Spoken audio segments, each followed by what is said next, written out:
Evangelho de João, capítulo 10, versículos de 1 a 6. Em verdade vos digo, que quem não entra pela porta no aprisco das ovelhas, mas sobe por outra parte, é ladrão e salteador. O que entra pela porta é pastor das ovelhas. A esse o porteiro abre, e as ovelhas ouvem a sua voz. Ele as chama pelo seu nome e as tira para fora. Quando as tirou todos para fora, vai adiante delas, e as ovelhas seguem-no, porque conhecem a sua voz. Mas não seguem o estranho, antes fogem dele, porque não conhecem a voz dos estranhos. Jesus disse-lhes essa alegoria, mas eles não compreenderam o que lhes dizia. Palavra da salvação. Comentário João 10, de 1 a 6, Santo Agostinho.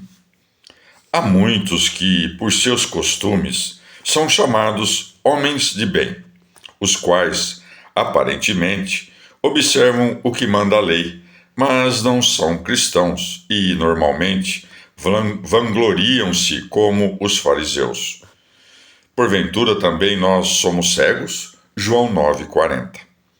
Como, porém, ignoram o fim de tudo o que fazem, agem inutilmente.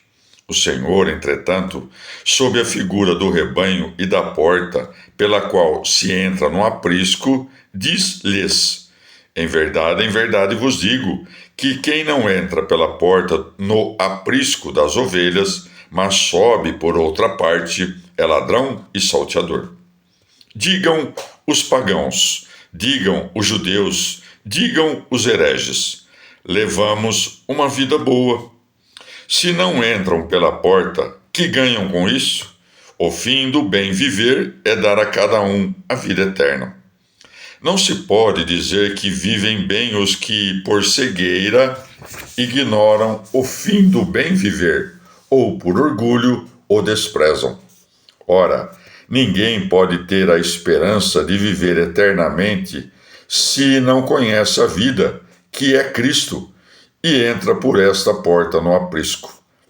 Que todo aquele, portanto, que quer entrar no aprisco, entre pela porta e não somente anuncie a Cristo, como também busque a sua glória, não a sua própria. Ora, Cristo é uma porta humilde. Quem entra por esta porta deve baixar a sua cabeça para entrar sem a ferir. Aquele, porém, que não se humilha, mas se exalta, é o que quer subir pelo muro. Por isso, eleva-se para cair. Muitas vezes, tais homens buscam persuadir os demais a que vivam bem sem ser cristãos. Estes querem subir por outra parte, roubar e matar. São ladrões, pois se apropriam do alheio. São salteadores, pois matam o que roubam. Entra pela porta quem entra por Cristo, quem imita a sua paixão e conhece a sua humildade. Tendo Deus se feito homem por nós, venha o homem a saber que não é Deus. Quem, com efeito, quer parecer Deus, sendo homem, não imita aquele que, sendo Deus, se fez homem. Não te foi dito: sê algo menor do que tu és, mas reconhece-te como quem és. Prossegue. A esse o porteiro abre. Ou de outro modo, por esse porteiro, devemos entender o próprio Senhor. Nas coisas humanas, há mais diferença entre o pastor e a porta que entre o porteiro e a porta. No entanto, o Senhor chama-se a si mesmo pastor e porta. Por que então não poderíamos compreender que ele próprio é o porteiro? Aquele que se manifesta a si mesmo é o mesmo que se abre a si mesmo. Se pretendes que o porteiro seja outra pessoa, vê nele o Espírito Santo, de quem diz o Senhor: ele vos ensinará toda a verdade. João 16, 13. A porta é Cristo, que é a verdade. Quem abre a porta, senão aquele que ensina a verdade? Devemos cuidar, no entanto, para não estimar mais o porteiro que a porta, pois nas casas humanas o porteiro é mais estimado que a porta, não a porta mais que o porteiro. Pois ele conhece o nome dos predestinados, por isso disse aos seus discípulos: Alegrai-vos, porque os vossos nomes estão escritos nos céus. Lucas 10:20. Prossegue: e as tira para fora. Quem tira as ovelhas para fora, senão quem perdoa os seus pecados para que, libertadas das suas duras correntes, possam o seguir? Prossegue: quando as tirou todas para fora, e vai adiante delas. Quem vai adiante das ovelhas, senão aquele que, tendo ressuscitado dos mortos, já não morre? E Romanos 6:9, e que disse ao Pai: Pai, quero que, onde eu estou, estejam também comigo aqueles que me deste. João 17:24. Segue: e as ovelhas seguem-no porque conhecem a sua voz.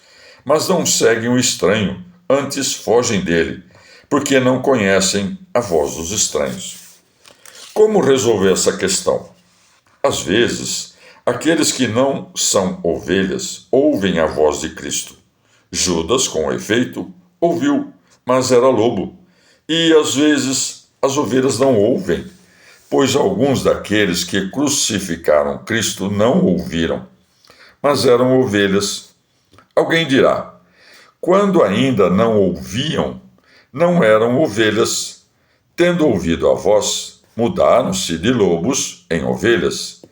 Contudo, causa-me ainda impressão de que o Senhor, por meio de Ezequiel, repreenda os pastores e diga, entre outras coisas, não fizestes voltar a desgarrada. Ezequiel 34:4. Diz ser desgarrada e chama ovelha. Não teria sido desgarrada se ouvisse a voz do pastor? Desgarrou-se porque ouviu a voz do estranho. Digo, portanto, o Senhor conhece os seus por sua presciência, conhece os predestinados, e estes são as ovelhas. São ovelhas, embora às vezes não saibam. O Senhor, porém, conhece-as. Há muitas ovelhas do lado de fora e muitos lobos do lado de dentro. O Senhor fala, portanto, a respeito dos predestinados. Há uma voz do pastor, que jamais será confundida pelas ovelhas com a voz dos estranhos, e que os que não são ovelhas jamais conhecerão como a voz do Cristo. Que voz é esta? Aquele que perseverar até o fim será salvo. Esta voz sempre é compreendida por aqueles que pertencem a Cristo, e não o é por quem lhe é estranho. Prossegue. Jesus disse-lhes essa alegoria, mas eles não compreenderam o que lhes dizia. Não conheciam, pois, aquele que lhes falava. O Senhor, com efeito, apacenta com as coisas manifestas e exercita com as coisas obscuras. Quando dois ouvem as palavras do Evangelho, um piedoso e outro ímpio, e acontece que ambos não as compreendem, o primeiro diz: é verdadeiro e bom o que foi dito, mas não compreendemos. Este, porque crê, já bate. Será digno de que lhe abra, se persistir em bater. O outro, pelo contrário, afirma: nada foi dito. Este precisa ainda compreender essas palavras. Se não credes, não entendereis. Isaías 7:9.